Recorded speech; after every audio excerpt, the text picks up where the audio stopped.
Hello, everybody. What's happening here? We'll wait for people to come in. And Doug says I spelled Scott Wolter's name wrong. Nah, did I? I'll have to fix it later. What are you going to do? Put the show together quickly? And here we are for you guys. There's always a delay. You know, the interwebs. Hello, Caroline. Michael, Doug. I've been typing all night.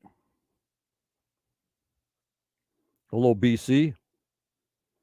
I got a real fast desk. Beautiful. This desk. Why do I got a wine glass here? I can't remember, guys. I was on Saturday night. Hi, Scott. We'll have to fix that after. You know who he is. Hello, Jeff M. in the house. Of course, I want to thank all my YouTube supporters. I want to thank all my Quest of Oak Island supporters, my Twitter supporters, and the people on Twitch will be on YouTube, Facebook, and Twitter tonight. I want to thank my moderators, Tammy, Judy, Renee, Michelle, Daniel, Starlene, Kathy, and Scott Clark, and our lifetime contributor, Chris Dona. Thank all you guys for coming in tonight on a Sunday night.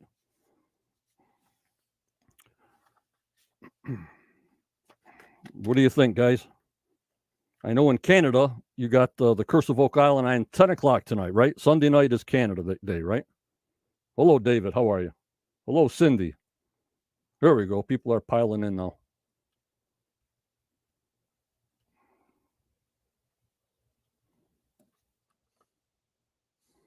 Very, very good. Well, we'll get right to it in about 3 minutes. Hello, Judy. Judy, they said I spelled Scott's last name wrong, I think. Can you find out where that is and maybe you can correct that? I have no idea what I'm doing. Thank you.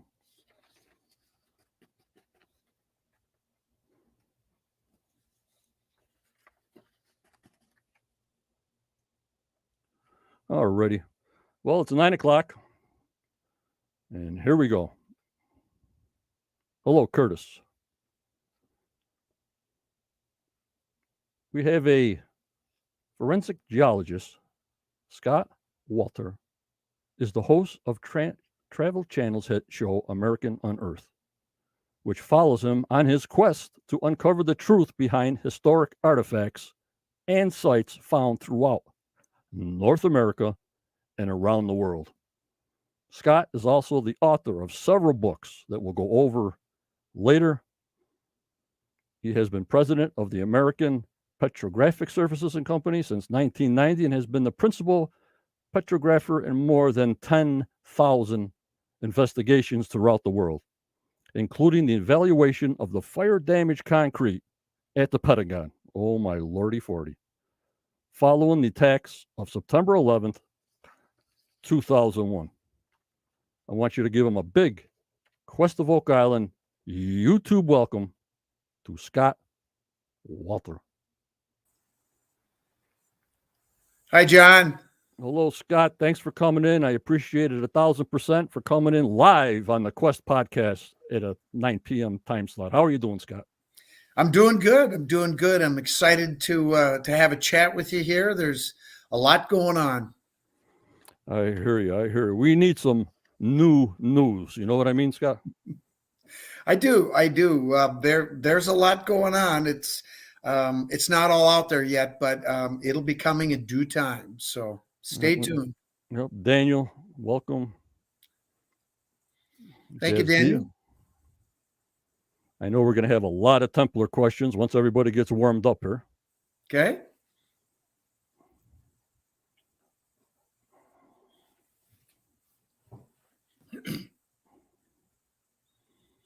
Alrighty. Well, like you know, Scott, my group is mostly focused on the Curse of Oak Island for the past, now it's 9 season. And I always tell them this. I says, well, they haven't found nothing in 9 season.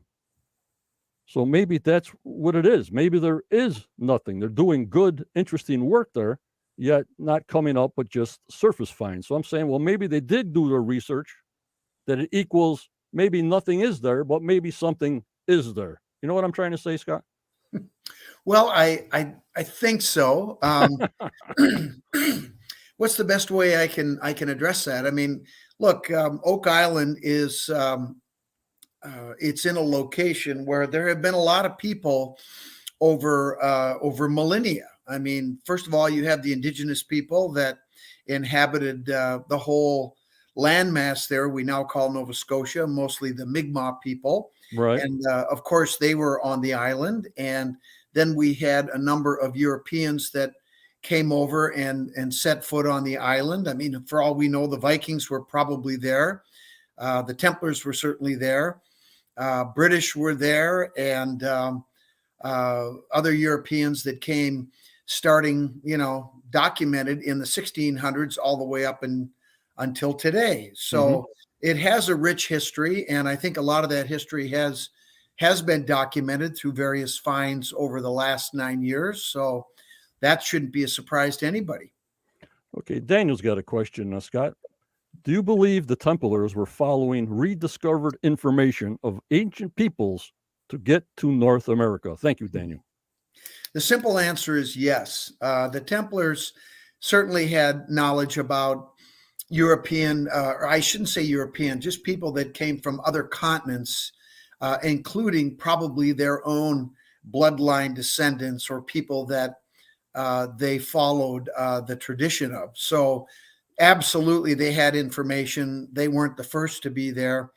And I think that people have been coming to North America for thousands of years. In fact, if you talk to the indigenous people and you show proper respect their culture and treat them like you want to be treated, you'd be surprised what you'll get back. And some indigenous people I've talked to said that, contact didn't come from over there to here, that human culture actually started in North America, spread out across the world, and then later on people came back. So it's a complicated story, and I know that we haven't figured it all out yet. But to suggest that Christopher Columbus was the first, I think everybody's pretty much put that thing to bed. That is not the case. We know the Vikings were here. We know the Templars were here. And the truth is that there were people that came long before the Vikings. So I think there's plenty of evidence for that. Many scholars would disagree, but it's hard to make a negative argument. Really, what they need to do is look carefully at the evidence, and instead of being naysayers, they need to look carefully at the voluminous evidence on this continent alone that tells us that many cultures came here in the distant past. Right, I agree. And also, I got to ask my members, can you hear us both okay? And you can see us both okay before we really get into it. I forgot my first question, but there you go. Is that a yes? I don't know. Probably. I told you we're live. We don't edit nothing, Scott. It's just me and you. That's it. That's okay. I can go live. It's no problem. I'm ready to roll. All righty. There was another one from Daniel. Do you believe these ancient peoples were who? Well, he has Minoans and the Phoenicians, and I think the Phoenicians for sure are one of the cultures we have to take a strong look at. I mean, one of the sites I think that probably is connected to maybe the Phoenicians going back at least 2, 3, maybe 4 or 5,000 years would be the Phoenicians. And the site I'm talking about is America's Stonehenge in southern New Hampshire, a place that is essentially an observatory, an astronomical observatory that has alignments that, according to archaeoastronomy, dates back at least 3,500 years. And there's probably been people that have been coming in the meantime, including the Templars and others. So I don't have any problem with the idea that the Minoans were here, the Phoenicians were here. Hell, everybody was here. It seems so. All right. Lois says, could the hooked X be a star map to a specific date / or zodiac house? Well, The answer to that question is I don't know. The one thing I will tell you is that the hooked X, which is the title of one of my books and the Hmm. subtitle to two additional books that I've written, is a very important symbol that we know that the Templars used, primarily the cartographers and navigators of the Templars, starting in the 12th century, definitely used that symbol.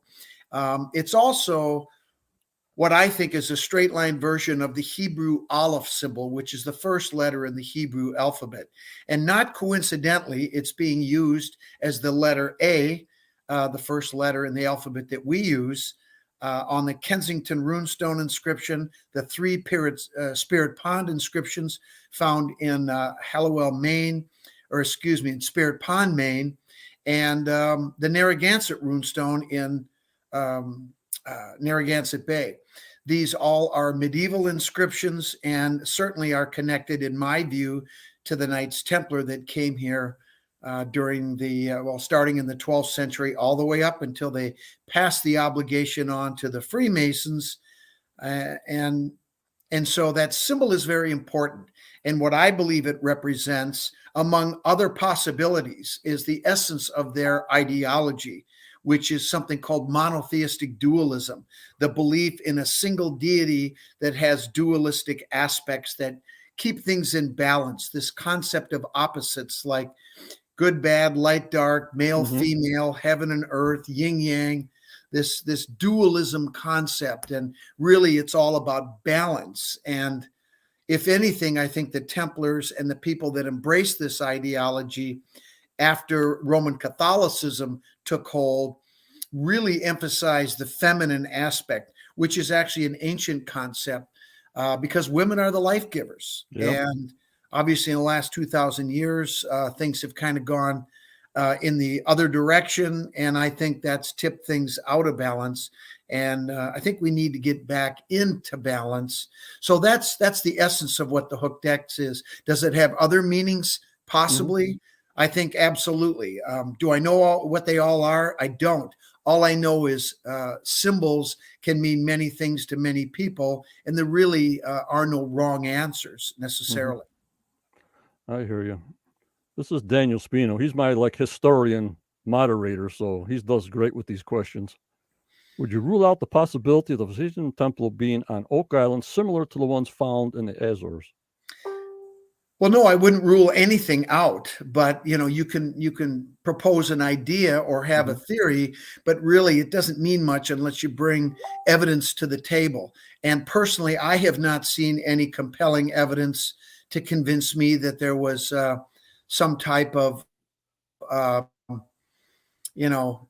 culture that was here thousands of years ago that had a temple on Oak Island. That doesn't mean that they didn't, but I Hmm. haven't seen any evidence that they did.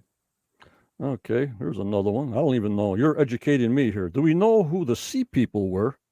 Were there several Sea People civilizations? I have seen several videos that are confusing on that subject. I have no idea what Jazz is saying. Well, I think what they're talking about are the Phoenicians, who were Okay. known as the Sea People. Oh, That all right. they traveled all around the Mediterranean into the Atlantic Ocean. Mm-hmm. I'm sure that they were in the Indian Ocean, and I have no doubt that they were in the North Atlantic and came over to North and South America and perhaps beyond. Okay. What does the M symbol mean to you? Oh, you mean this one? Yeah, yeah, yeah. There you go. There you go. Yeah, yeah. I find it funny that that's really caught on. I started writing about that in my Akhenaten book, and I was interested in that symbol at one point and Mm-hmm. wondered what does it mean. Well, it means that it kind of goes back to that whole monotheistic dualism thing that I was talking about, in this concept of opposites and keeping things in balance, and Mm-hmm. specifically about the male and female aspects of the Godhead and how Roman Catholicism. And again, I'm not here to try to pick on anybody's faith. I'm just talking about real life. So take it in the spirit that it's intended. But All right. fact is that it's a patriarchal, male dominated ideology that has women below men. And Mm-hmm. so I think the people that embrace things like the M sign or the M symbol understand that we need to emphasize the feminine more, that the feminine is very important in all aspects of life. I mean, my God, without women, we wouldn't be here, right? Right. And so I think it refers to that. The M also refers, I think, in many people's mind to Mary Magdalene, who was Right. Jesus's consort. So I think that's what it's referring to. Okay. We have this Anthony Monaco says he knows you. Scotia. Well, I'm not going to profess to be an expert, but I've done a lot of reading on the subject, most notably Ralph Ellis, who is a Freemason and a very accomplished researcher who wrote a book called Scotia. And he claims that this Egyptian queen came to the British Isles, and she is the genesis of the name Scotland for that country. Okay. Other people say that she spent a lot of time in what is now Ireland, and maybe both. The truth is, I don't know for sure, but there's plenty of legends and beliefs that that was the case. Okay. Thank you so much, Scott. And here it is. In your pirate treasure of the Knights Templar, a silver bar Yes. believed to be Captain Kidd's was found. I love that program there. It was tested and declared lead. Do you believe those findings, considering you're a geologist? That's a really great question, and I'm glad to have a chance to answer that because let me tell you what the facts are. Thank you, Scott. I was over in Madagascar for 2 weeks, and we had planned to do some diving in the bay there on those shipwrecks. Yep. And the problem is we never got permits to dive until after I had spent 2 weeks there and then flew back, and we didn't go back. So when that silver bar was found, I wasn't there. I never saw it. Okay. So I can't tell you if it was silver or lead or what it was. Having said that, I think what's happened is a lot of people have gotten excited about nothing, frankly, because if you stop and think about it, in the pirate culture, lead at that time was just as valuable as silver. They used it for bullets and for other things. And in fact, silver oftentimes was used as ballast, Right. weight to keep the ship level in the water. And so I don't know the answer to that question. I'm not sure if it was tested or not. I certainly never saw any test data that convinced me that that was the case. But at the end of the day, I don't know if it really matters. Silver and lead at that time were essentially the same. It's a significant find. I thought it was an amazing find. I do know that they gave it to the then president of Madagascar as a gift. And I don't know what happened to it after that. But is it silver, lead? I have no idea. All right. Thank you so much, Scott. Why are so many Masons interested in Oak Island? Well, I think they're interested in it because of the legend that, first of all, there's a connection to the Templars, and there is definitely a connection between Templars and Freemasonry. I am a Freemason, just so people understand. I'm also a Masonic Knights Templar and a Scottish Rite Mason. So I'm very aware of what my fellow brothers are interested in. And the other thing about the legend of Oak Island is many Masons in the past have been connected to it, including Brother John Wayne in the past. So I think there's just a natural curiosity there because a lot of people think there is a connection with the Templars, and indeed there is. So I think that's probably the main reason. Very, very good. Very good.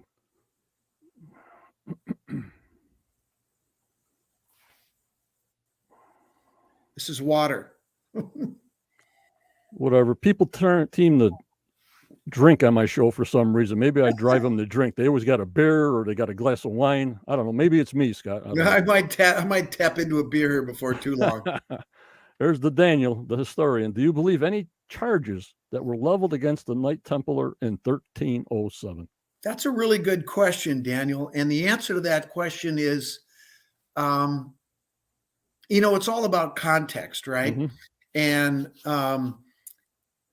one of the charges that the Templars were accused of was worshiping the head of an idol. And that was true. Now, a lot of people would think, oh, was that the head of Baphomet? Was that the devil? What was it? Well, the truth is they venerated John the Baptist, who was beheaded, Yep. as we all might know. And there are legends that I think have some merit that, in fact, the head of John the Baptist was in the possession of the Knights Templar. In fact, his whole body was. So did they venerate him? Did they honor him as a past Grand Master of the Order? The answer is yes. And so the charges against them that they worship the head of an idol, if you want to call the head of John the Baptist an idol, then in fact, yes, that charge was true. There you go. Mike's got something to say here. As I asked before, this island was obviously used for many cultures for many generations. But what would they possibly have all these super deep mine shafts for? I haven't been convinced that there are any mine shafts. I've been to Oak Island. I was there about 12 years ago. I was invited there by Niven Sinclair, and I spent 2 days there. And I understand the geology. I understand the fact that it's on the ocean, and to have the technology to be able to tunnel underground, under the water table, is very sophisticated. And I don't believe it happened. At least I haven't seen any evidence of it. It's a great legend. It's persisted for a long time, but that doesn't mean that it's true. In fact, what I don't understand is why it would even be necessary. I mean, the point is if you were hiding treasure and you buried it 100 feet underground, if somebody doesn't know where it is, they're not going to find it. So this idea of extensive tunneling to me makes no sense. And on top of it, there's no evidence for it. Right. What do you think of, we had Gordon Fader on. He's a geologist up there in Nova Scotia. He says sinkholes, talking about sinkholes. What's your interpretation on sinkholes? Well, sinkholes, it's possible there because I do believe that there is extensive gypsum deposits underneath, and that's water soluble. So that could certainly create voids. Right. And so that's possible. But again, I haven't seen the evidence for it. That doesn't mean I'm saying it didn't occur, but I would say that's a bit of a stretch too. But show me the data and I'll go there. Show me something, I need to see it. A legend isn't good enough. You got to have some hard data. Well, Gordon has a map, Gordon Fader, and he showed a solution channel under the money pit about 170 feet. So that's why he's saying things are moving around down there. Well, maybe. I guess I'd have to see it. All righty. BC says, do you have a theory of origin to the Masonic password IAOM? Well, well, first of all, one of the oaths that I took was basically not to reveal three things: penal signs, passwords, handshakes. Yeah, that's pretty much it. So, unfortunately, I can't answer that question. I throw them all out there. And the funny thing is that there's about everything about Freemasonry that anybody wants to know, I am happy to talk about. And the truth is, if somebody wants to learn about penal signs, passwords, the grips and all that, they can go online and they can find it. But I did take an oath. Those are the three things that they don't want us to talk about. And it's not going to change the world even if I did. But I made a promise. And if I can't keep a promise for something simple like that, then what about something more serious? I mean, that's the philosophy behind it. So I'm going to respect it and respectfully decline. It was a good question. Can't answer it. Thank you, Scott. What do you think happened on Oak Island? She believes the treasure has been found a long time ago. Thank you, Anna. Well, how do I answer this? We have information, very reliable information about what happened on the island. And I really don't want to get into it because I think it would be unfair. And I will say that Anna sounds like a very reasonable person. Hmm. And you know what, John? I think you sort of addressed it at the very beginning. The Lagina brothers have given a hell of an effort to trying to locate this treasure. It's Correct. been 9 years, and I think if they've proven anything, they've proven that if there was something there, it probably was recovered, maybe a long time ago. Hmm. Okay, here comes the big question. I knew this was coming. What are your thoughts on Zena Halpern's work and her theories? Well, Daniel, I knew Zena very well for many years, and I loved her. And she was a very brilliant woman. She was a very passionate woman, Hmm. and she was somebody that she worked very hard, and she was all about following the facts and following the evidence. Now, what a lot of people don't know is Zena started working with a good friend of mine who I'm working with very closely right now. His name is Don Root. And Don inherited, there it is, the Scrolls of Onteora, the Cremona document. Actually, I was the one that talked Don into writing that book. And the reason was because I thought that, well, the fact is he's the last man standing of this group of people that were involved in this Cremona document, starting all the way back in 1968. So we're talking, over 50 years ago. Hmm. And I remember I said to Don, I said, you've got to write a book. He said, I don't know how to write a book. And I said, Don, it's easy. All you have to do is start with an outline, fill it out, and it writes itself. And so he asked me to write him an outline, and I did. And then he just took it from there, and he did an amazing job. Now, going back to Zena, Right. he and Don decided that they wanted to write a book together about the Cremona document material they had at that time. Hmm. And that was in 2010. Hmm. And they signed a written agreement. I have a copy of that agreement. And they started working on it for the next few years. In fact, they did a lot of really good research. And in fact, last weekend, I went through a box of material, all the correspondence that Don had with Zena over all those years. Hmm. And he was going to throw it out because he had written the book and he thought he was done. I said, you're not throwing that out. Give it to me. Right. So I spent 2 days going through that. And I was really impressed with, I could see that Zena was driving the bus on this research and interviewing Don and, really trying to get to the bottom of this story. Now, in fairness to Zena, she doesn't have anywhere near the information that she needs because the bulk of the information of the Cremona document has come forward to Don in the last 2.5 years. Hmm. And I'm talking about probably 3/4 of the collective that we know of. So the information that they had at the time was maybe 1/4 of what they needed. For some reason, around 2014, 2015, Zena decided that she wasn't going to honor that agreement that she signed. And then she wrote a book on her own. And that was unfortunate. And Don's upset about it, and I don't blame him. I'm upset about it. I remember when she started talking about that, and I said, Zena, don't do it. But she did. And I think one of the reasons was she was not well. She was a cancer survivor, and the cancer came back. And eventually, it got her. But in my view, that doesn't excuse the fact that she didn't honor the agreement.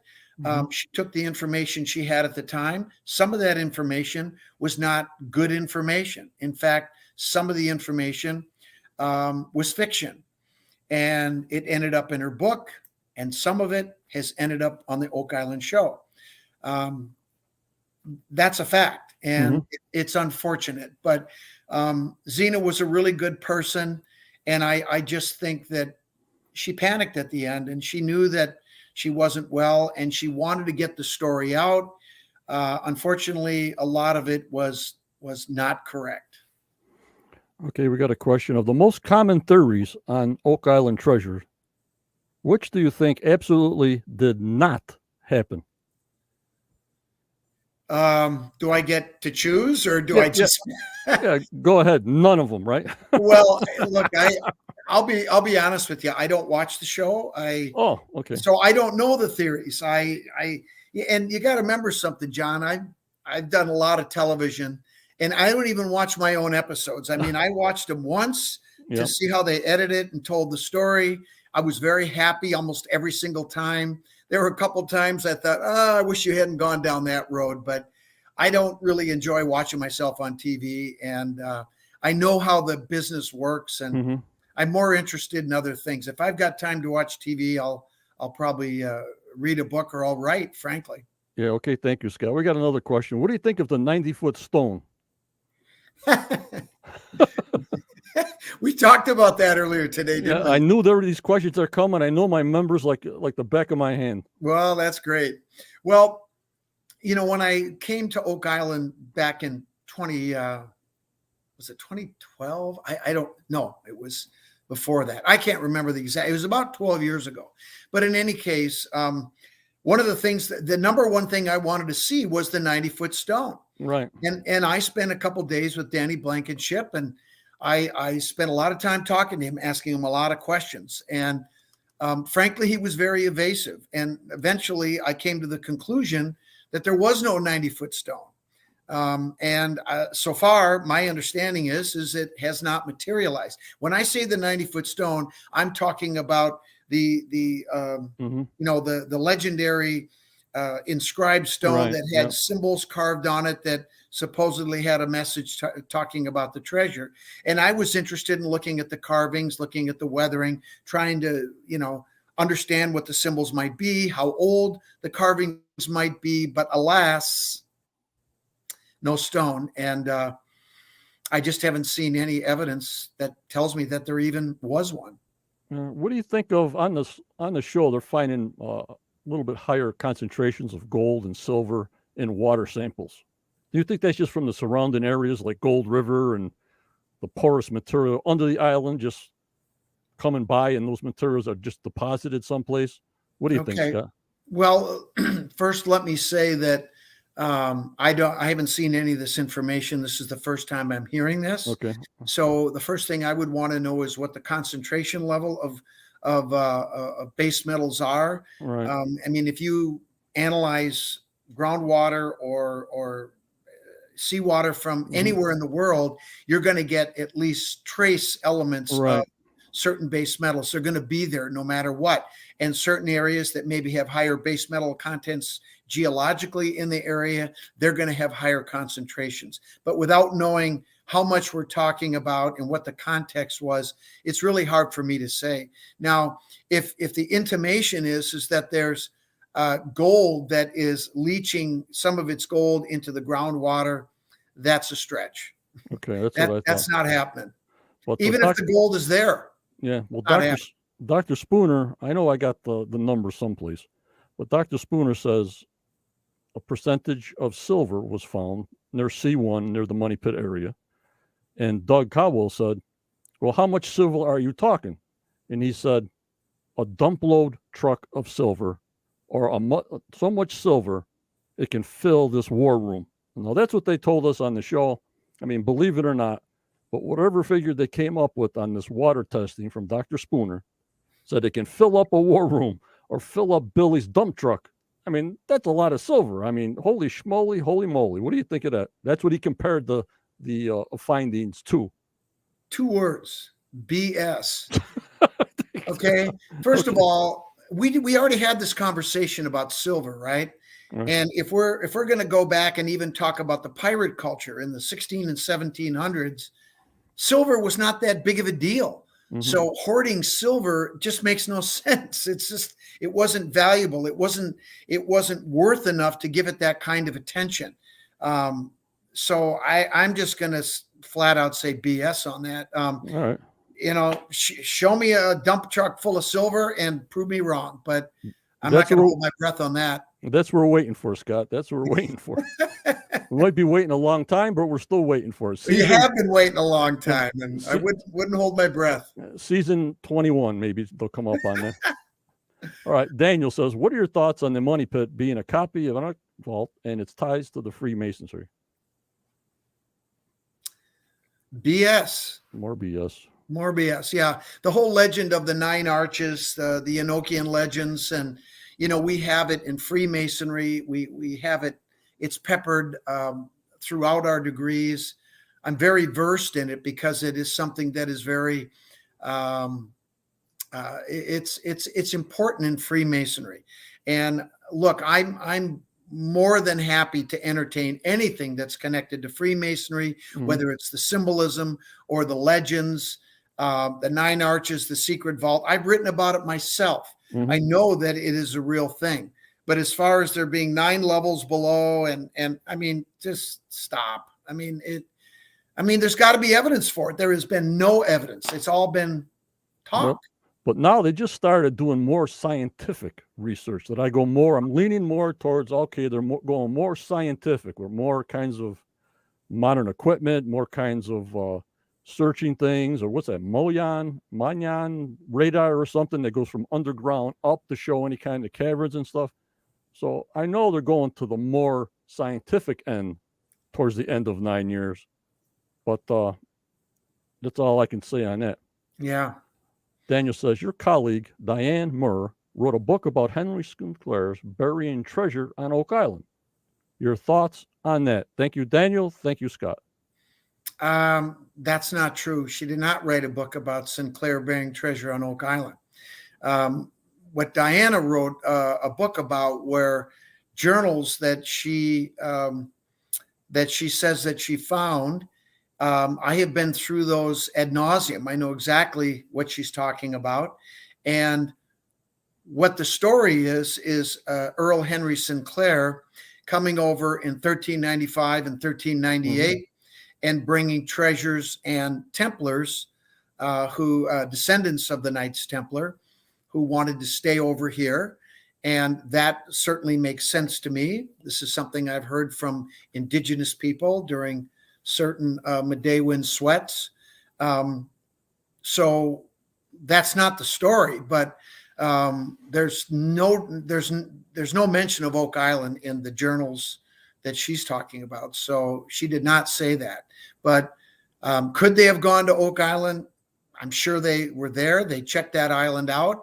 But as far as we know, the Earl Henry Sinclair did not put any treasure there, according to the journals that Diana had.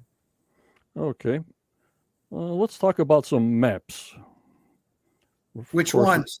Of course, we're going to start out with Zena's map, because a lot of people start their theories all from Zena's map, where the stones are located, the triangle of the stones, and the Nolan's cross, and they evaluate these degrees and those degrees where the vault could be on and from Zena's map and wording.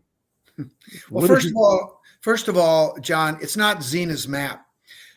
Zena was that map was given to Zena for research purposes. It was not given to her for her to keep. It belongs to Don Rue, and she had no right to give it to anybody.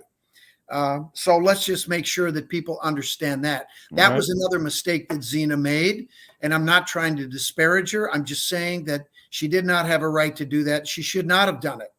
One of the reasons she shouldn't have done it is because we have every reason to believe that that map is not a real map, that it was made up by Bill Jackson. And as you and I talked about earlier, John, Bill Jackson is the one who purchased the Cremona document. There are numerous maps. In fact, there are 26 maps in the Cremona document. The world has only seen about a half a dozen of them. One of them has been used on the Oak Island show for at least 6 or 7 years. And that was another one that Don borrowed to Zena, that she took it upon herself to bring to the Oak Island show. And she didn't have a right to do that. But in any case, that Nova Scotia map is a legitimate map. The other one, the Oak Island map, we have every reason to believe was drawn by Bill Jackson as part of a novel that he was starting to write, but never finished because he realized that he had Parkinson's disease and he was dying. So at that point, he sold the document and disseminated the parts to colleagues that he worked with strict instructions that upon their deaths, that their estates were to turn over this material to Don Rue. Mm-hmm. And that's how this material has come to him piecemeal over the years. And it's been really a struggle for Zena and myself working with Don to try to put this 1,000-piece jigsaw puzzle together. But I'm happy to say now that I think we have all the pieces. And unfortunately, the Oak Island map is not a piece of the puzzle. It doesn't help us at all. It doesn't fit with the whole story. And we think that Bill Jackson made that up as part of the novel that he wrote. Actually, Bill was going to write a book, a nonfiction book about all this research, Mm-hmm. but due in part to the frustration he had with many academics, one of those being Barry Fell. If you look him up, he was actually a very courageous professor at Harvard, I believe, and he wrote a book called America BC. I think it was published in 1976, and I applaud him for that work, but I don't applaud him for the way that he treated Bill and the material. He tried to take the material. He wanted to use it in his book, America BC, but it was Bill's material. And eventually Bill got it back, but that was just one episode that drove him crazy with these academics. And finally he said, screw it. I'm just going to write a book, write a fictional novel. And it never got done because he got sick and eventually passed away. Unbelievable. Lois has a good question here. The Rochefoucauld family, Yep. As far as their involvement on Oak Island, I can't answer that question. I don't know if they are or not, but I will tell you that they feature prominently in the Cremona document story. And I'm not really at liberty to talk about that right now, but I will tell you that that name is a legitimate name. Okay. For many generations in the Cremona document story. Could there be a connection to Oak Island? There certainly could, but not that I'm aware of. What do you think of Carl Cookson and Hamilton White's Knights Templar artifacts? That's another show that people ask me about a lot of times. And frankly, I haven't watched the show, so I can't tell you. I've seen a little bit, bits and pieces here and there. And I think the artifacts are interesting. And the stories and the speculation behind them, I can just imagine. Right. It's very entertaining. So, but to be truthful, I haven't watched the show, so I can't say much about it. No, I haven't seen that show myself. What are your thoughts on the Overton Stone? I like the Overton Stone. I like it a lot. When I went there, I was impressed by the age of the weathering of the carvings. Mm-hmm. It's a very interesting metamorphic rock. It's not your typical rock that you see carvings in. It's very fine grained, so it lends itself to detail. As far as carving, it really holds the inscription well, mm-hmm. and it's durable. So, and I forget what the rock type is. I remember it's metamorphic, but I can't remember specifically. I did make a thin section, but it was years ago that I looked at it. But I will say I like it a lot. And, if somebody asked me a question, do you think that this indicates that there was contact with a Templar order and the indigenous people, and that there was some type of agreement or treaty that was reached, I would say that's probably what's going on there. But there's more going on there, and I've written about it on my blog. So if you want to read more about what I said, just go to my blog, scottwolteranswers.blogspot.com, and type in Overton Stone, search there, you'll find it. All right. Do you believe the economic world and the museums hid or destroyed evidence of ancient visitation? Absolutely. They've done it for hundreds of years, and they continue to do it. And it's a problem. It's a serious problem. And, I don't want to get into the politics of that because right. there are certain people that will get offended by that. But I will give you an example, okay? And this is not bragging. This is a fact. All righty. There's nobody walking on the planet today that knows more about the Kensington runestone than me. And it's just a fact. I've written 4 books on the subject matter. I took the stone to Sweden in 2003. It's been in my lab multiple times. I know what that stone is. I know that it's a Templar artifact. I know it's Mhm. a Templar land claim. I know that it was carved and buried as a land claim in the presence of the indigenous people, because Mhm. the Templars would never have been able to get to the center of the continent, which is where the Kensington runestone was found, which is where I live, Mhm. unless they had an agreement with the indigenous people. The fact is, not only did they have agreements, they were, in the words of the indigenous people that I have talked to in the Meday Wind Sweats, they call the Templars their blood brothers. Mhm. They align through ritual. Many people don't realize that Native Americans today, to this day, practice their own form of Freemasonry called the Medewe. And they know all about the Templars coming over here. They intermarried with the indigenous people, and they went native. Many of the academics that I've talked to about this say, well, why didn't they adopt any of the European ways of life and their culture? And I'm like, are you kidding me? The Native Americans live more in balance with their Right. surroundings and their environment than any culture on the planet. So Right. why should we, change what they have already been doing that has worked quite well? And so those people went native. It didn't go the other way around. And it's in the genetics, it's in the Mhm. blood. Mhm. So anyway, circling back, I kind of forget what the question was. I went on a little bit of a rant there, but um, Or did they it, hide or destroy evidence of ancient oh, visitations, thank the museum? Yeah. And so, Yeah. okay. So I talked about 5 runestones with hooked X's on them. They're Right. all authentic, but according to the narrative, they're all fake. I'll give you Mhm. an example of why this is so insane. As I told you, I've done more work on the Kensington runestone on the planet, and it's just a fact. Yet, if Mhm. you go on Wikipedia, right? Mhm. And you look up Kensington runestone, you won't see my name. You won't see any of my research referenced. None of it. None of my books are referenced. However, what you will find is a book that's written by Alice Beck Kehoe, a retired professor of archaeology from the University of Wisconsin, who wrote a book the year after my first book came out that I co-wrote with a linguist, Mhm. Richard Nielsen. Her book is about our book. And in her Cool. book, she says that we solved the Kensington runestone and proved it to be authentic. But the website says that it's fake. None of my research is there, none of my books, but her book is there. The only problem is they didn't read it. Otherwise, it'll be taken down too. You watch, it probably will be. But that's how ridiculous this is. They've been sanitizing it in the school books, and now they sanitize it online. The Mhm. truth about what happened on this continent. And frankly, I don't even know what they're afraid of. What are they afraid of? Well, I take that back. Actually, I do know what they're afraid of. Mhm. And they should be afraid, very afraid. Yep. Jan says, is the original location of the runestone known, or has it been lost over the years with all the moving of the stone? That's a great question. And the answer is that was a very, very important point that I wanted to try to understand when I got into the research about the runestone. And the answer to the question is we do know its original location. We know Mhm. its exact location. What's interesting is if you go to the farm right now, there is a marker stone that says this is where the Kensington runestone was found. That was put back there, I think, in 1948. And it's wrong. It's just flat out wrong.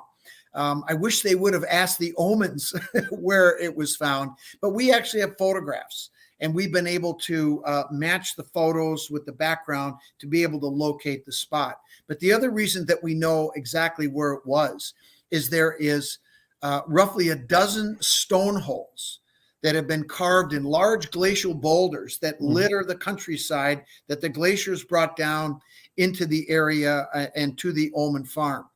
And somebody in the distant past, probably the Templars using a hammer and chisel, Mhm. pounded these roughly 1 inch diameter rounded triangular holes into these rocks.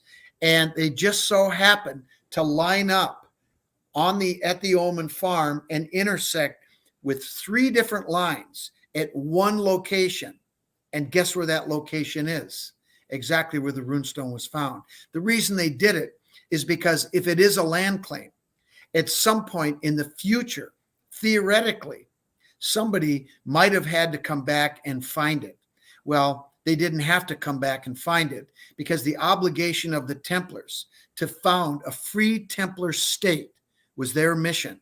Mhm. was passed on to the Freemasons. And I would like to remind everybody out there that all of our founding fathers were Freemasons. Not some of them, all of them. Mhm. 53 of the 56 signers were Master Masons. They were also Masonic Knights Templar. They inherited the obligation from the Templars and they finished the job. It's called the United States of America. And people need to understand the true history of how this country was founded, going all the way back to the Templars and the vision they have.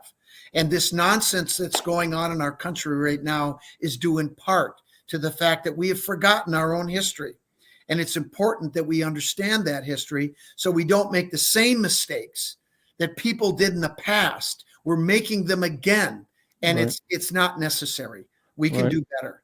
Well, what do you think of that? That came to mind when you said that. That stone, it's coming to me. Hold on, guys.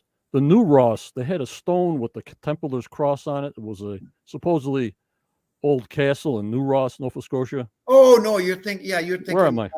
Yeah, at New Ross there. Well, I'm not sure about the that Templar cross. I've been to that site. We did an Okay. episode. We did an episode of America on Earth there. I went down the well myself, Okay. and to tell you the truth, I was. We focused primarily on the well and the Mhm. site. Where the well was, but actually, if you go into the woods behind it, there's all kinds of large boulders and stones that have been dressed by man. They've been intentionally dressed, and they look like they could have been used as foundation stones, possibly for a building, a castle, a lookout. I think there's more work that can be done there for sure. Do I know for sure? No, but I think that's a very promising site. Okay. Now these people want to know, whom did the Native Americans learn the Masonic traditions from? Whom? We learned it from them. That's what I thought. They've been practicing these rituals for thousands of years, going back at least 10,000 years. They didn't learn it from us. We learned it from them. Hello. That's Michelle, another one of my That was moderators. Michelle. Yeah, I saw that. Neil, he's a good guy here. Among Masons, Templars, how is it decided who gets to know the real deep secrets?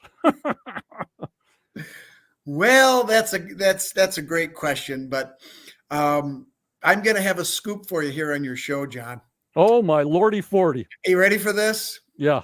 There's a lot of misinformation, a lot of disinformation about Freemasonry, and I'm here to tell you that we're not running the world.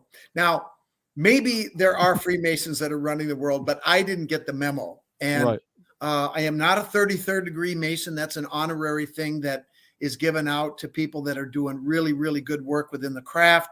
And if you even talk about it, you won't get it. So I'm not going to talk about it. But I will tell you this: I've done just about every degree you can do in Freemasonry and other orders related to it. And there are some really, really intelligent people that are very spiritually and morally aligned that I have met and I interact with. I'm honored to interact with. And they may be involved in some things that have to do with higher ups, but there is no official designation or official work that we do has anything to do with running the world. Having said that, the one thing I will say about Freemasonry is that it does build character. It builds moral teachings, the lessons that we learn, the symbolism, the allegories are all designed to make good people better people. And so when you make better people overall, you create a better society. And that's really what our founding fathers intended. Education is one of the bedrocks of that whole formula. And so they really put a lot of money and time and effort in promoting education, and we should still be doing that. And we call it bringing light. Light is a code word for knowledge. And it's a fact that a more educated society is going to be a more successful society. And that's one of the things that was the vision of our founding fathers, and why people look at us as that, shining house on the hill, the people that strive to educate and take care of each other. And I think deep down, we still are those people. I think Mhm. that is what people on both sides of the aisle, of all races, all creeds, Right. that's what we all want. And I just think that we need to get back to that and forget about labeling people Yep. anything, and Yep. just treat each other as people. Yep, it's like the times when I grew up. I mean, we came home when the streetlights came on, and we went to the playgrounds. I mean, it's a whole different world now. I mean, Yeah, I don't get into any of the politics or the religion, but when I grew up, we had a blast, you know. yeah, yeah. And now everybody seems to be more drawn into themselves than Well, maybe y- trusting people and relying on more people. And mostly the big word is trust. The trust in other people that are gone. It's what can I do for myself? And the big word is we lost the idea of actually trusting somebody. Sure, you trust your family, but I'm saying, complete strangers you met at work or anything like that. It's completely changed, in my opinion, Scott. well, I think there's something to be said for that. I think, well, you know what the big thing is these days? It's this right here, right? And it's a really powerful tool, and it's an amazing tool. Um, I mean, I can work from anywhere Right. with my job. I have to go into the lab and I have to look at samples, but I can be on the road. I can talk to a client. I can call into the lab. I can have them show me this sample right here. Let me look Yep. at it. And it's just incredible the power of this tool. But like anything else, something that powerful, you have to be very careful with it because there's a negative side to it too. And I think one of the things that you're talking about, John, because I grew up, probably similar time period to you, maybe a little bit after you, but not Yep. much. And yeah, it was all about being outside and playing with your friends and interacting. And Right. once in a while, you go home at night and you watch TV. And but now there's media in front of you all the time, and I think you just have to treat it like anything else in moderation. But let's face it, COVID has been a devastating. It's Yeah. isolated people, and so we've been forced to deal more on our phones than we probably otherwise would. But the one thing I will say about Freemasonry, and I'm not trying to be a commercial for it, but one of the things that we stress is trust in your Yeah. brotherhood, and Right. make sure that you not only, and remember, when I go out in the world and I meet people, and if a guy says something to me that tells me he's a Mason, or I get a certain handshake, Hmm. or somebody flat out asks me, and Hmm. I know that I'm talking to another brother, automatically I know exactly the experiences that he has had, the vows that he has taken an oath to honor, Hmm. and the trust that he says that he will bring to a brother Masons that he meets. So there is something that is there within Freemasonry. Are every Freemasons perfect? Of course not. But Right. I would say on the level that the vast majority of them, I would trust with my money, my wallet, Hmm. my loved ones, because I know what they've been through and they know what I've been through. Right. I appreciate you doing this tonight. And my friend here, Daniel Spino, he actually PM'd me and says, I'm sorry for so many questions, but he's waited a long, long time to ask you these questions. And this is why I love my format, that people get to talk to their person themselves. You know what I mean? Yeah, It- you're doing a good job. You're pretty humble, but I look, you know exactly what you're doing, and I appreciate that, John. No, no, don't give me that, man. You know exactly what you're doing. You do it very well, and I'm happy to be here. So, do I believe the Templars found the Ark of the Covenant, menorah, Holy Grail, etc.? There Well, you go. that's a loaded question there, Daniel. Let me start by asking you a question. There you go, Daniel. Well, no, I'll make a statement here. Um, what if I told you that the secret of the Ark of the Covenant isn't where it is, but how to make one? Think about that. Maybe there's more than one. There is more than one. There's several. In any case, the golden menorah, do I think the Templars got a hold of the golden menorah? Well, I think there again, there isn't just one golden menorah. Do I think they got their hands on some of those menorahs? Yes, I do.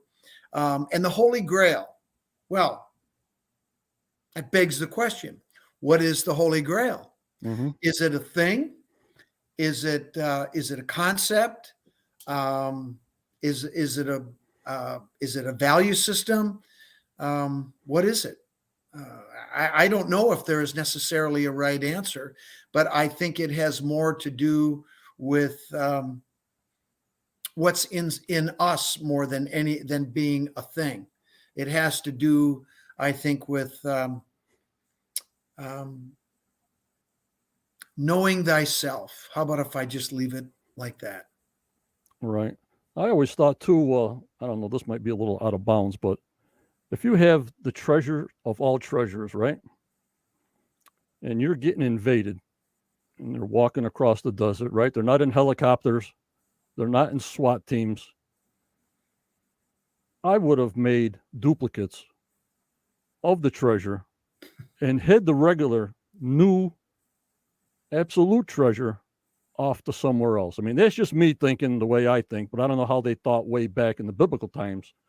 But I You know would what, John? You are closer than you think. Now, this isn't a plug for the book. This is what's in my latest book, Cryptic Code of the Templars in America. And one of the things that I talk about is the Enochian legend that is allegorically woven within the inscription of the Kensington runestone. If there's any work that I've done on the Kensington runestone that I'm more proud of, certainly the geological work I'm very proud of. I went to Sweden 5 times and talked to numerous academics about the inscription. I found a lot of the evidence over in Sweden that they frankly were too lazy to go look for because they didn't bother because it was already a hoax.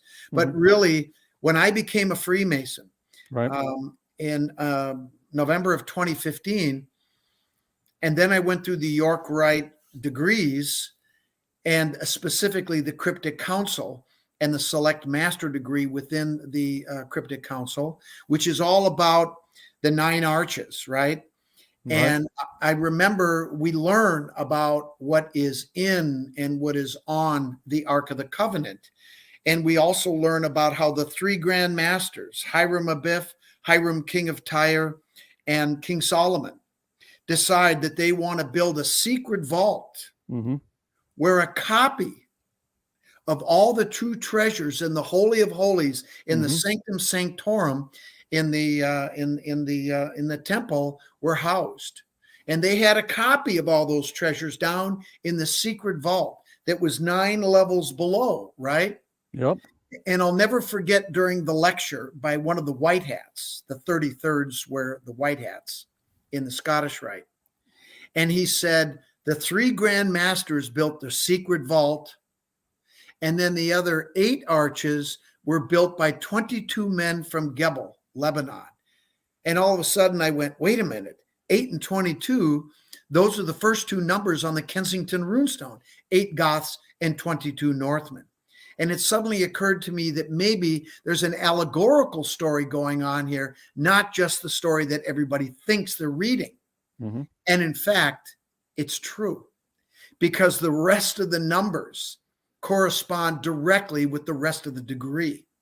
So the person that carved that inscription, that brilliant inscription, was initiated with the same knowledge of the Enochian legends that we are taught in the York Rite Cryptic Council degrees. And Olaf Oman was not a Mason. The guy that found the stone, the people, the person that everybody accused of doing it, that alone eliminates him, let alone everything else that made it impossible for him to have ever crafted some kind of a hoax. This is the most important historical artifact in this country. And, you know, people treat it like crap. And frankly, the academics that have weighed in on it just haven't had the courage to say something that I've said a few times in this interview already. And that is, I don't know. Just admit it. And you know what? I'm an easy guy to get along with. I'll help you with the parts that I can help you with.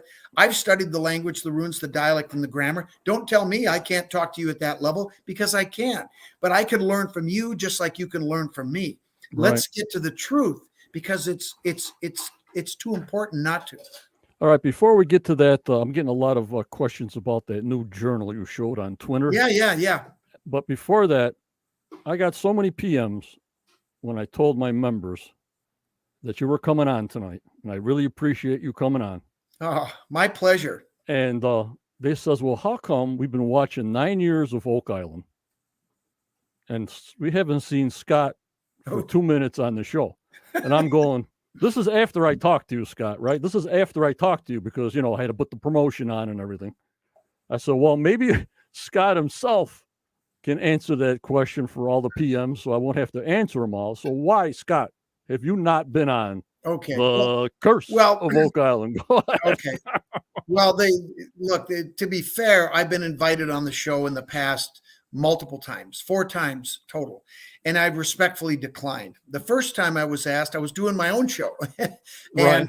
I just didn't have the time. Now, looking back, I think it would have been a lot of fun to go on the show and maybe have the guys come on my show, and we could have done something that could have been a lot of fun, but it just didn't happen. And frankly, we didn't think about it, and I was too busy at the time. But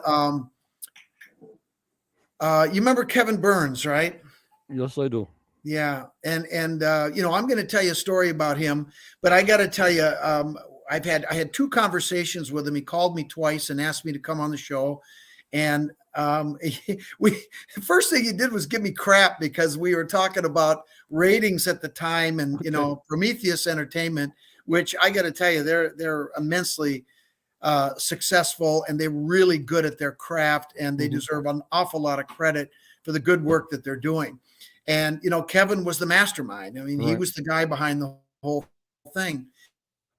And he was joking with me about how we would go back and forth, being the #1 show on H2 between Ancient Aliens, another show still produced by Prometheus, and my show. And he's given me a bad time about it. We really had fun going back and forth. And then he said, Scott, I want you to come on the show. And I said, I can't. And he said, why not? And I said, because you plant stuff. And he said, what do you mean? And I said, I talked about that episode with the Hooked X, and I appreciate the fact that they gave me about a 30-second shout out and talked about, my work on the Hooked X, and I appreciate that. But I mean, that was BS. Okay, let's be honest. And he said, well, we didn't tell people it was real. And I said, well, you left them with the impression. It's the same thing.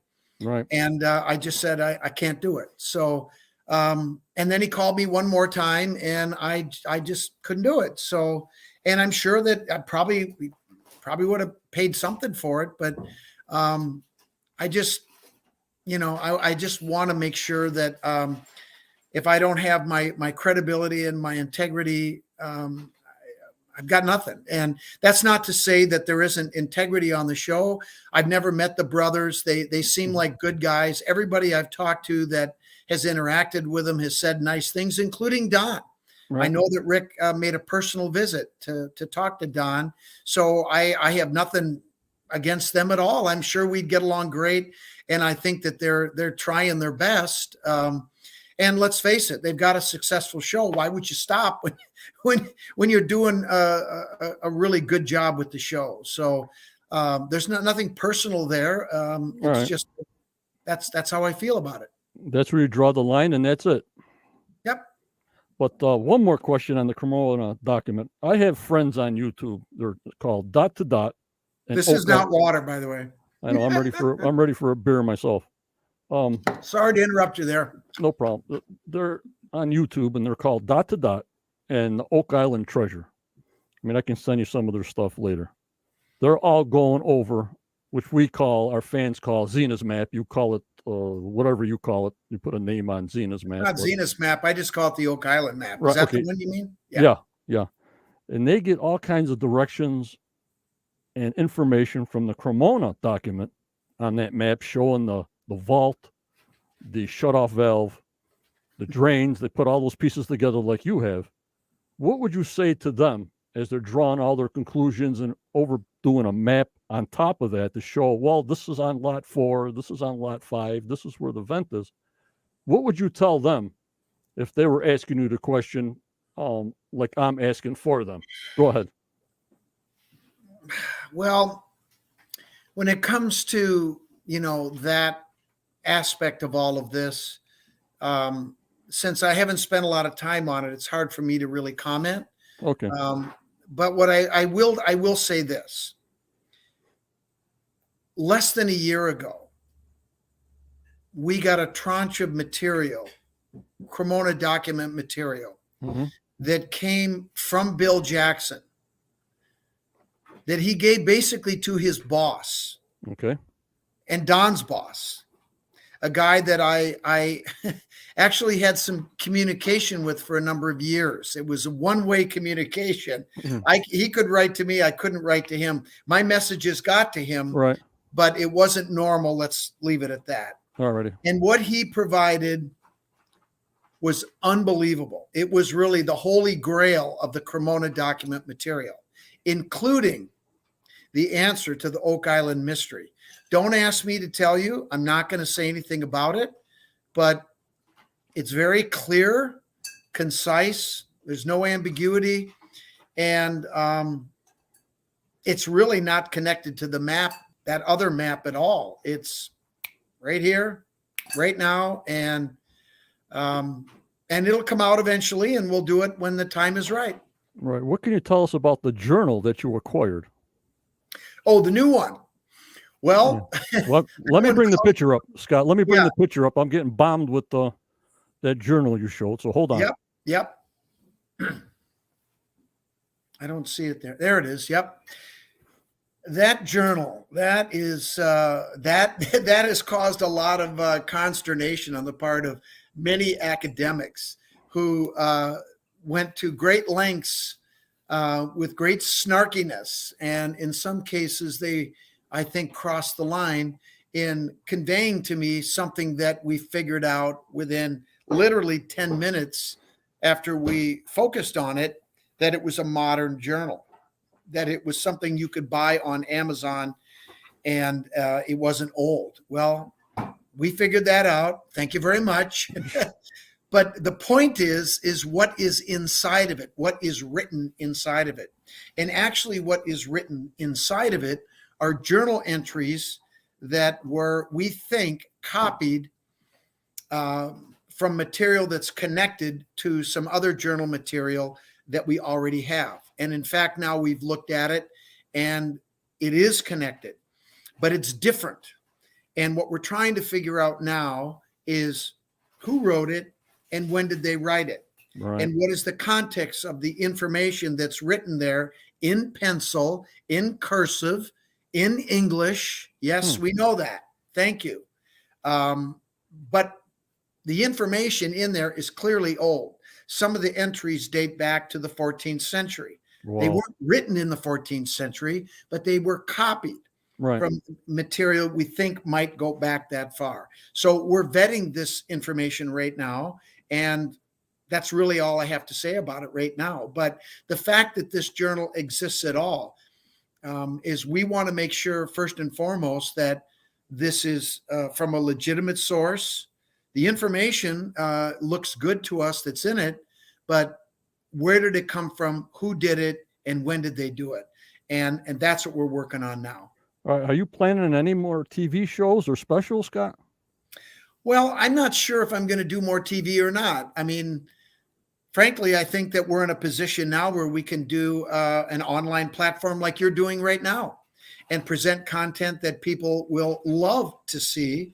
And, I would certainly be open to doing more television, but there are things about doing television that I don't like, frankly. And the biggest thing is control over your content.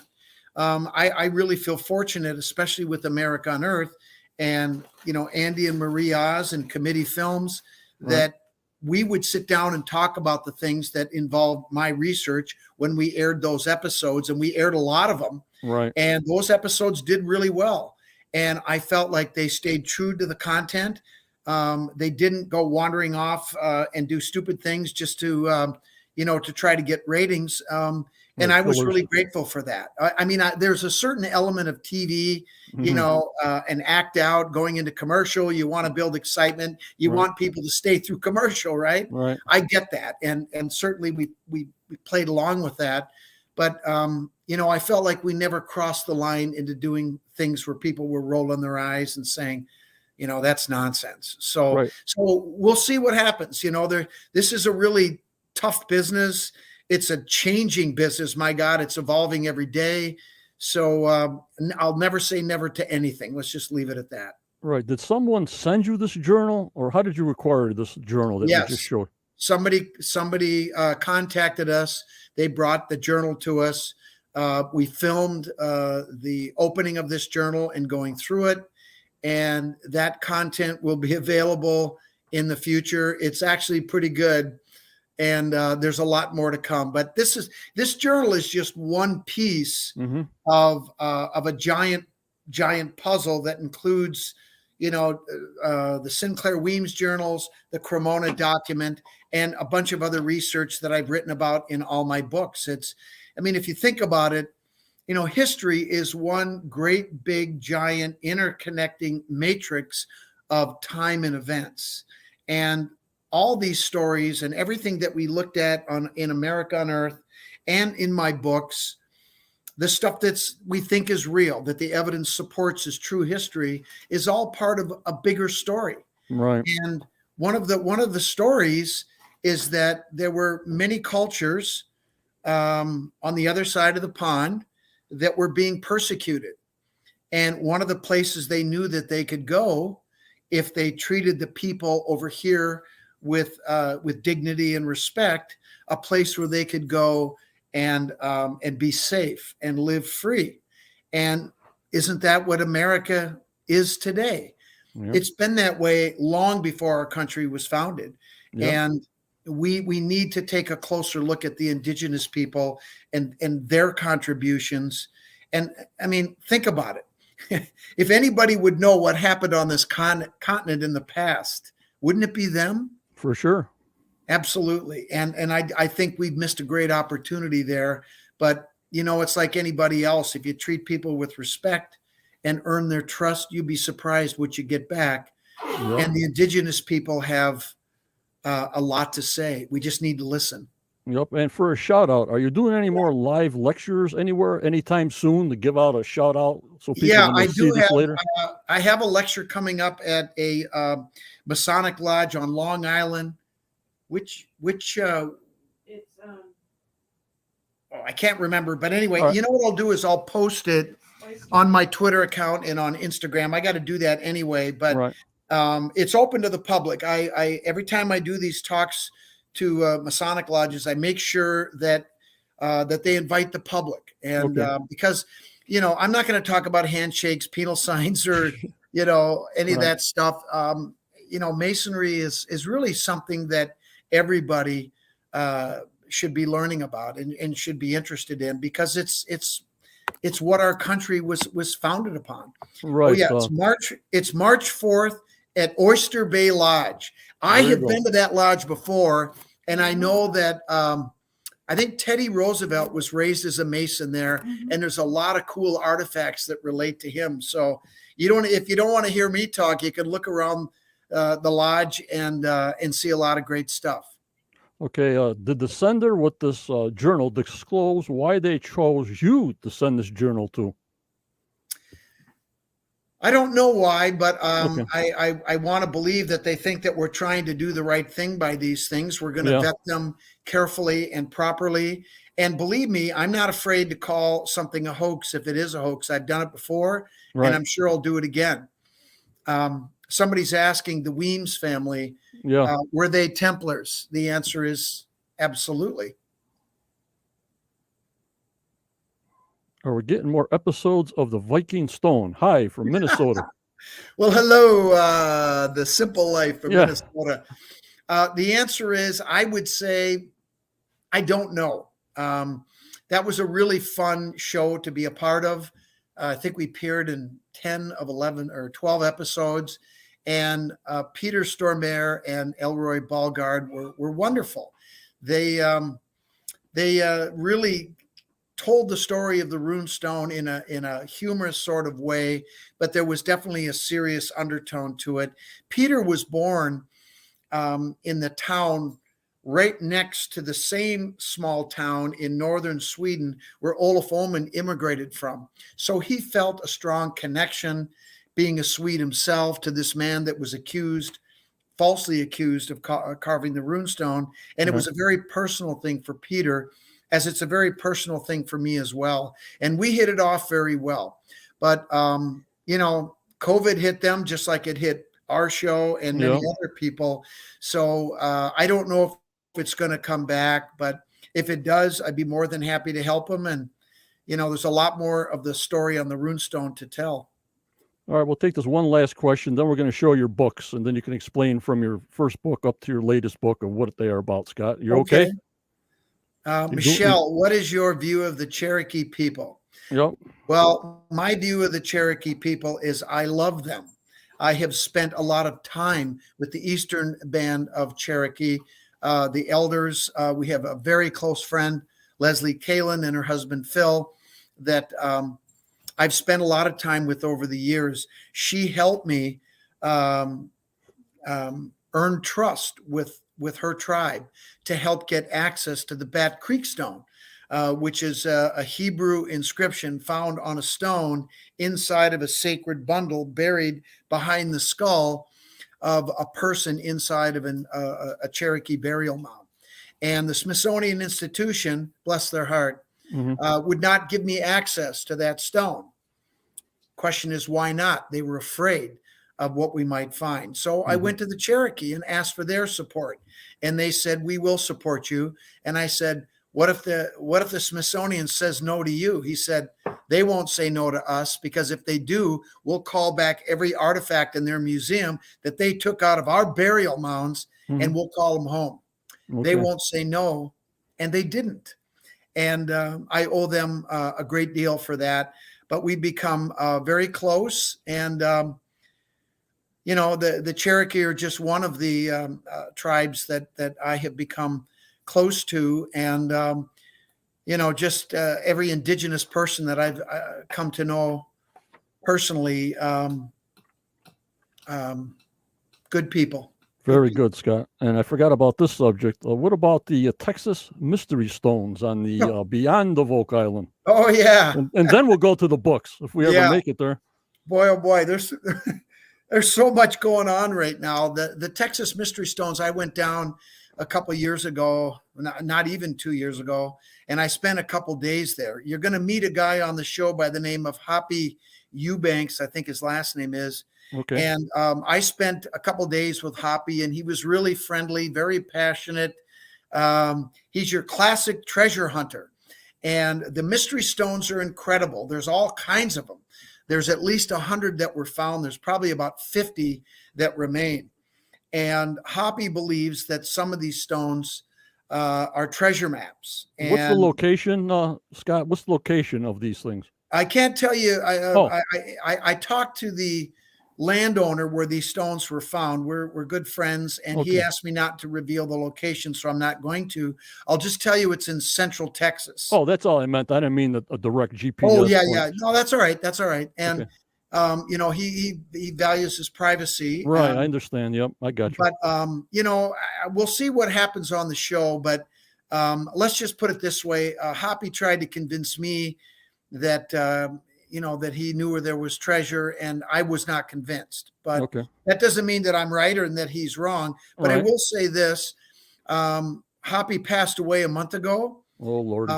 So hopefully they will have some type of memorial for him during the episode.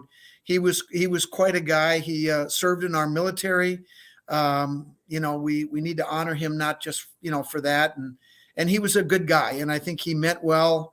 And I will see what happens on the show. I'm sure they had a good time filming, and I know the brothers treated him well. I heard nothing but good things. So we'll see what happens.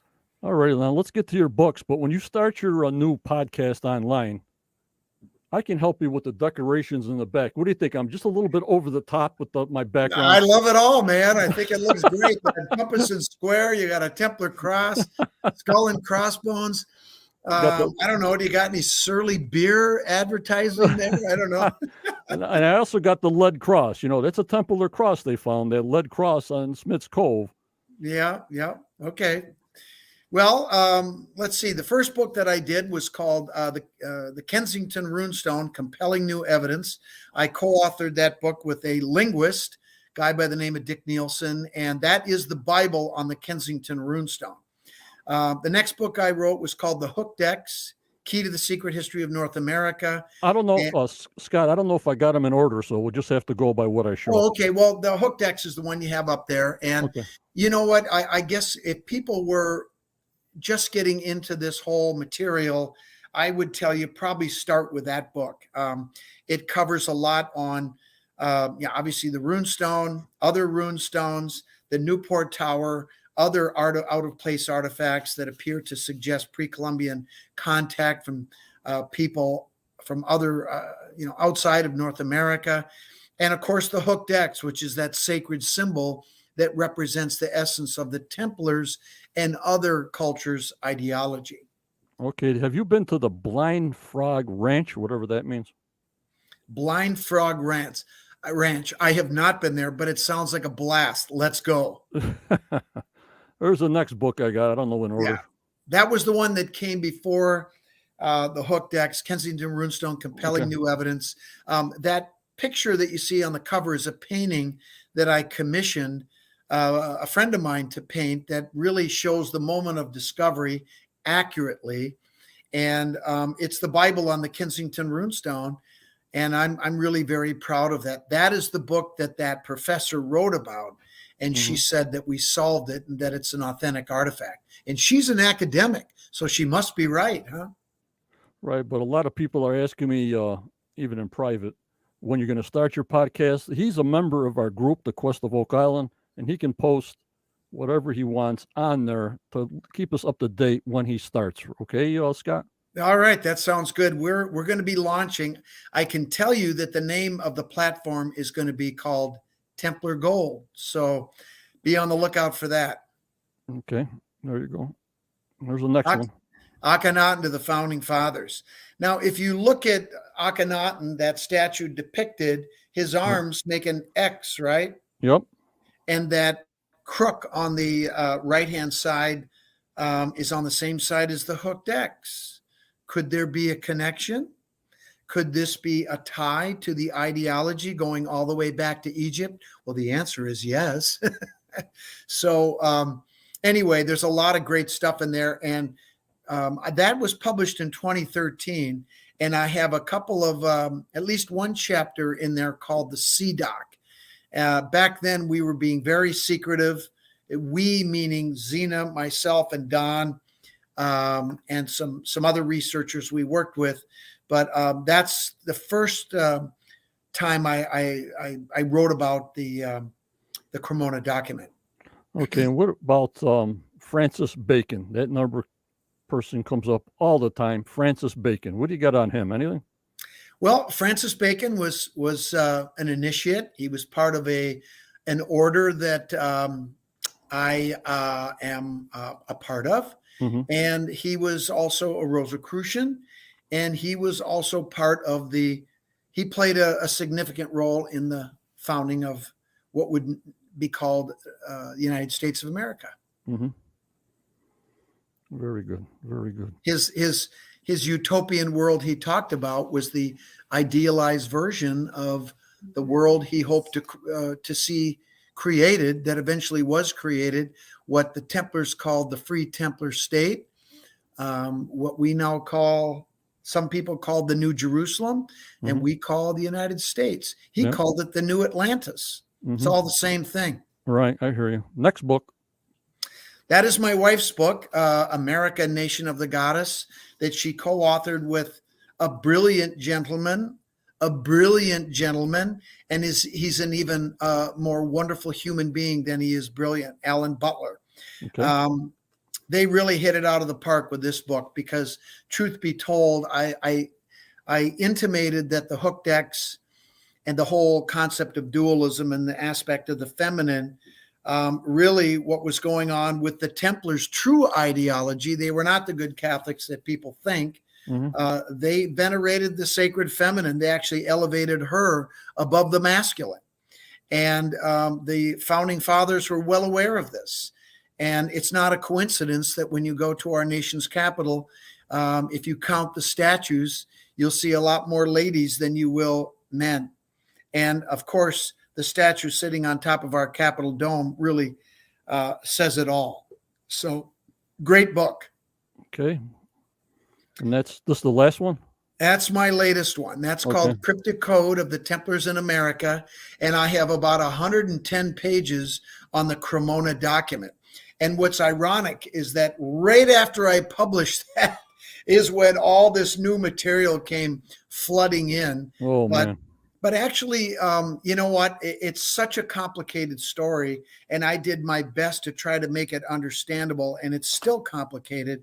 But I think if people are really interested in learning about the Templars in America, reading Cryptic Code and reading Don's book, The Scrolls of Onteora, will really get you as far down the track as you can possibly get. Of course, if you read all my books, you'd be farther still, but Don's book is great.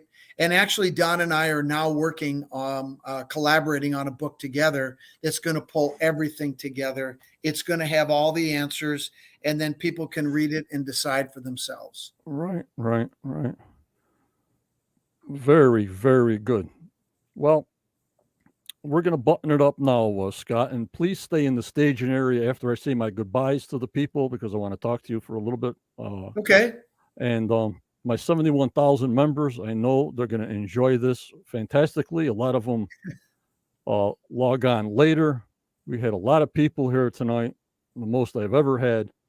And I guess I spelled your name wrong somewhere, so I got to check that out. You owe me a beer for that, pal. All right, I'll give you a 6-pack. Okay. But everybody enjoys you. I mean, I put everybody on that has an opinion, which way or the other. Like I told you before, it's up to the members and to the person, believe or not. Yep. And we got to talk again. Like I said, you're a member of the group. When everything new comes up, like what platform are you going to come on with your podcast and such, just let everybody know. And we'll just pass that information on, Scott. So if you want to say your goodbyes, and then I'll say my goodbyes, and then talk to you for about 2-3 minutes. Thank you, Scott. That'll be fine. Well, first of all, John, I want to thank you for having me on here. This was a lot of fun. And I just hope people took things that I said in the spirit that they're intended. I'm not here to try to attack anybody, but I'm also going to say what I really believe and what I think. And at the end of the day, I understand, people have their beliefs, they have their hopes, their dreams. Right. I would love nothing more than to see a treasure found on Oak Island or somewhere that helps us understand more about what happened on this continent prior to Chris. And but at the end of the day, belief and everything is, and faith is fine. Right. But the truth is going to boil down to the evidence and the facts, and that's it. And that's the world I live in. That's the world I come from. And there's a lot of evidence out there. The story, I think we know what it is, but there's a lot more to come. So I just tell people to stay vigilant and make sure that if people express a view or an opinion, I just hope that they bring some evidence to support that opinion, because that's how we're really going to make progress. Okay, Scott, I thank you very much. You got to come back on now. All right. You give me the beer, I'm here. All righty. So I'll see you in a little bit. Thank you so much, Scott. Thank you so much. I appreciate it. All righty. Thank you, John. All right. I'll see you in a little while. Guys, you don't get nothing better than that. Unbelievable. Just fantastic. Just fantastic, guys. All righty. Great Sunday night show. You guys are going to get sick of seeing me. Tuesday, Wednesday, Thursday, Saturday. Oh, my lordy 40, Sunday. But you guys remember, members, always go forward. You may get a setback, but just believe in yourself. Believe in your dreams, will you? But never give up. You keep smiling. You be kind. For tomorrow is a never given. Never. So stay strong. Stay positive. Stay safe. Thank you for joining me and Scott tonight. We'll see you pre-show Tuesday at 7:15. I hope you enjoyed the show. Thank you. Take care. And goodbye.